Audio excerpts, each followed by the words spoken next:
Tapos na yung pangatlong butas. Malinis na yung pangatlong butas, tapos na.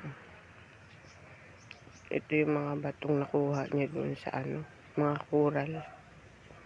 Nakuha niya dito sa pangatlong butas. Marami-rami rin ito. Puro coral lahat.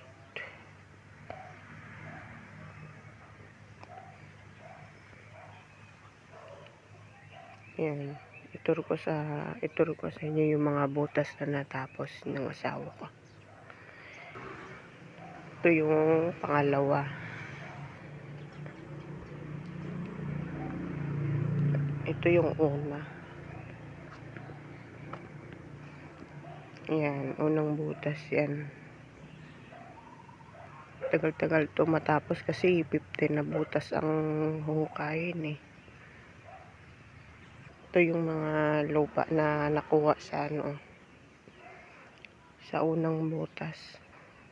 Tapos ito sa pangalawang butas. Ito yung pangatlo.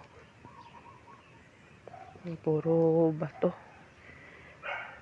Unang paghukay pa lang bungad na, puro coral. Wala ganong lupa. Hindi gaya sa pangalawang butas. Puro lupa, kukunti lang yung coral. Dito sa pangatlo, puro coral. Matitigas pa oh. Pero kahit papaano na na rin. Tapos malinis na rin.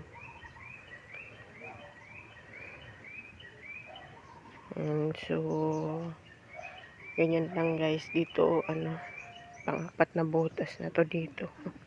Hindi pa tapos. Pero malapit-lapit na rin oh.